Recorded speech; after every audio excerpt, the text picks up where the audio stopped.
दशहरे के दिन जेएनयू में एक बार फिर विवाद हो गया और इस बार एबीवीपी और लेफ्ट जो स्टूडेंट यूनियन है वो फिर एक बार आमने सामने हुए। सबसे पहले तो मैं फिलहाल सुबह की तस्वीर आपको दिखा दूं। जेएनयू के बाहर इस वक्त हमारी मौजूदगी है और पूरी शांति यहाँ पर इस वक्त पसरी हुई है। लेकिन कल क्या हुआ था इस पर बात करने के लिए हमारे साथ एबीवीपी के कुछ छात्र यहाँ जुड़े हुए हैं। एग्जैक्टली कल क्या हुआ जिसके बाद ये पूरा विवाद बढ़ा हुआ? कल हमारा जो हमेशा से रहा है कि हम माँ दुर्गा का विसर्जन करते हैं पूजा के बाद, 9 दिन पूजा करने के बाद, और विसर्जन में हम माँ दुर्गा को पहले पूरे कैंपस में सारे हॉस्टल में घुमाते हैं, उसके बाद विसर्जन के लिए जाते हैं। उसके साथ साथ ही रावण दहन का कार्यक्रम भी था। रावण दहन में जो अभी के जो आधुनिक रावण है, जो माओवाद है, नक्सलवाद है, जो लोग देश को विरोधी गतिविधि देश को तोड़ने का काम करते हैं, ये उनके लिए सिंबॉलिक रावण दहन का कार्यक्रम रखा गया था। तो जैसे ही माँ दुर्गा का विसर्जन करने के लिए डिवोटीज़ वहाँ से, इनका जो प्रोग्राम था, ये लोग एबीवीपी का पुतला जला रहे थे और इनका प्रोग्राम बराक हॉस्टल पर रखा गया था। लेकिन जब ये देख रहे कि इतनी ज़्यादा की संख्या में डिवोटीज और सारे कार्यकर्ता वहाँ माँ दुर्गा की प्रतिमा को लेकर घूम रहे थे पूरे कैंपस में, इन्होंने जानबूझकर अपना जो प्रोग्राम है वो टी पॉइंट पे शिफ्ट किया। और टी पॉइंट पे एकदम 10 मिनट पहले हमारे पास स्क्रीनशॉट आप देख सकते हैं कि 5:30 का कार्यक्रम था, इन्होंने 5:17 में उसको एकदम बिल्कुल टी पॉइंट पे शिफ्ट किया ताकि किसी भी तरीके से ये हमारी जो प्रोग्राम है, हमारा जो विसर्जन है, उसमें खलल डाल सके। जैसे ही हमारे डिवोटीज़, हम सभी कार्यकर्ता वहाँ से गुजर रहे थे टी पॉइंट से, उन्होंने अचानक से वहाँ पे चप्पल दिखाने, माँ दुर्गा की प्रतिमा को चप्पल दिखाने शुरू कर दिए और इसके साथ साथ वो महिषासुर जिंदाबाद के नारे लगाने शुरू कर दिए। ये पहली बार नहीं है, इससे पहले भी 2014 में इन्होंने महिषासुर जयंती मनाई थी, आपको पता होगा। ये महिषासुर को अपना नायक मानते हैं। आप खुद समझिए कि जो अंधकार का प्रतीक जो एक असुर है, ये लोग उसको अपना नायक मानते हैं। इन लोगों का क्या विचारधारा है।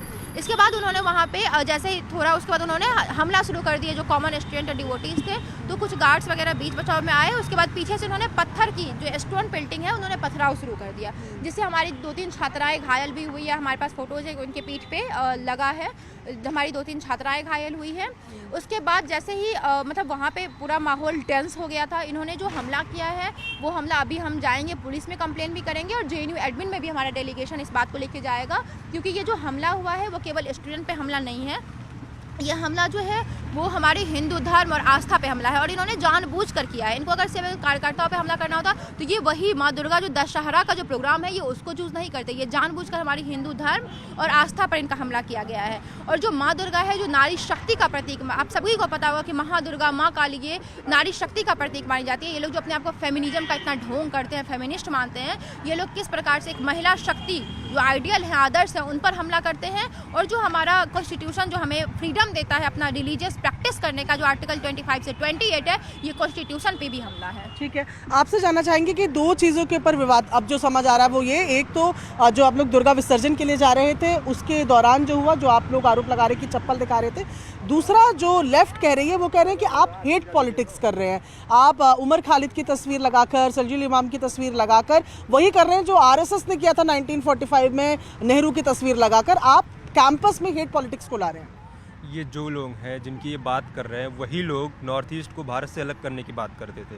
अब ऐसे लोगों के साथ क्या करना चाहिए? ये अगर ये राष्ट्र के लिए ख़तरा नहीं है, इनके हिसाब से ये राष्ट्र के लिए ख़तरा नहीं है। अगर ये इनकी पूजा करते हैं, इनको मानना चाहते हैं, तो हम उसका साथ तो नहीं दे सकते, अगर इनको हेट लगे या जो भी लगे।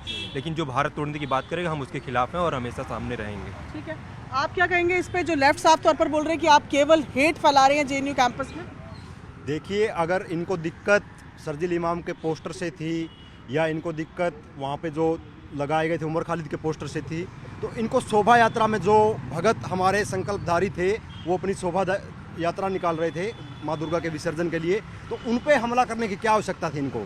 इन लोगों की पुरानी प्रवृत्ति रही है। इन्होंने 2014 में भी यहाँ पे महिषासुर दिवस मनाने का फैसला किया था और ये निम्न मानसिकता के लोग हैं जो हर साल ऐसा एजेंडा चलाते हैं। इनका भारतीय संस्कृति के प्रति और सनातन के प्रति इनके मन में जो भेदभाव है और उसको ये स्वीकार नहीं कर सकते। देश के अंदर ऐसी गतिविधियां ये हर वर्ष करते हैं। ठीक है, तो ये जेएनयू के स्टूडेंट्स हैं, एबीवीपी के कार्यकर्ता हैं, जो साफ तौर पर बोल रहे हैं कि ये कैंपस में भी कंप्लेंट देंगे, मतलब यहाँ जेएनयू को यूनिवर्सिटी में भी कंप्लेंट देंगे और पुलिस में भी कंप्लेंट करेंगे। इनका कहना है कि पथराव किया गया है जिसमें जो छात्र हैं उन्हें चोट भी लगी है और ऐसे में लेफ्ट का आरोप है कि एबीवीपी जो है वो जेएनयू में नफरत की राजनीति कर रही है।